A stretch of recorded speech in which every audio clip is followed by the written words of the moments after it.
My name is Margaret. I am 71 years old. I live alone in a small apartment. My son lives 20 minutes away. He has not called me in 4 months. I want to tell you my story, not because I want your pity, but because maybe you will understand something important about love and sacrifice, and about what we sometimes forget. I was 28 years old when Daniel was born. I remember the exact moment I held him. He was so small, so perfect. I made a silent promise that day. I promised to give him everything I never had. I told myself I would be different. I would be present. I would be warm. I would be the mother I always wanted. My husband Thomas and I were not rich.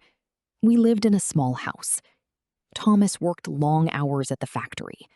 I worked at a bakery in the mornings. We were tired, but we were together. Daniel was a bright child. He loved books and numbers. His teachers always praised him.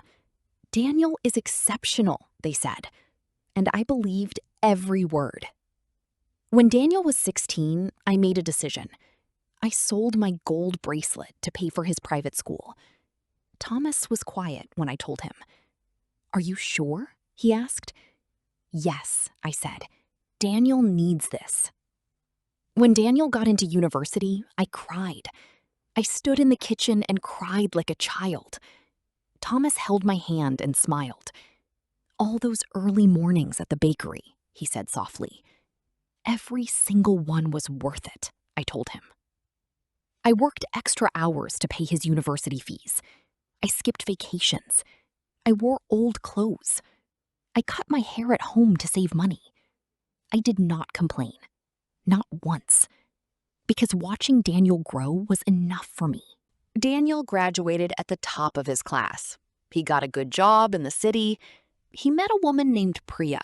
She was educated and ambitious. They married 2 years later. I was so proud at his wedding. I wore my best dress, the one I bought 10 years ago for a special occasion. It still fit, and I did not care about anything else. My son was happy. That was everything. After the wedding, things began to change. Slowly. So slowly I did not notice at first. The phone calls became shorter. The visits became less frequent. Christmas came. Daniel stayed with Priya's family.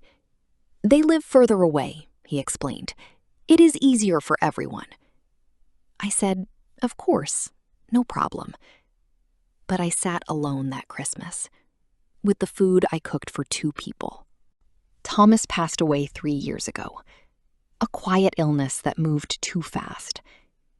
After he died, the apartment became very silent. I waited for Daniel to come more often. He came to the funeral. He stayed 2 days. Then he went back to his life. I told myself he was busy. He had work. He had a family. I did not want to be a burden. So I waited. And I waited. And the phone did not ring. Some evenings, I sit by the window. I watch the street below. I see mothers walking with their children. I remember those days with Daniel. The park, the ice cream, the bedtime stories. I still have his drawings on my wall. Drawings he made when he was 6 years old. A house, a tree, a family of 3. In the drawing, he wrote, "My mummy is my hero." I look at that drawing on the hard evenings. 4 months ago, I fell ill. Nothing serious, but serious enough. I was in the hospital for 5 days. A neighbor took me, a kind woman named Mrs. Flores. Not my son, my neighbor. I did not call Daniel from the hospital. I did not want to disturb him. But when I came home, I waited. I thought maybe he would call. He did not know. But still, I waited. One evening, I sat down and wrote him a letter. Not an angry letter. Not a sad one. I wrote about the bracelet I sold. About the early mornings at the bakery. About the Christmas I ate alone. About the hospital. About Mrs. Flores. I wrote, I do not want anything from you, Daniel. I only want you to know these things. Because one day, you may understand. I have not sent the letter yet. It sits on my desk. I look at it every morning. I do not tell you this story to blame my son. Maybe I gave too much without teaching him to give back.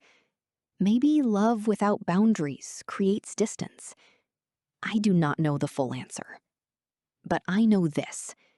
The people who love you most are often the quietest ones. They do not ask for much. They wait by the window.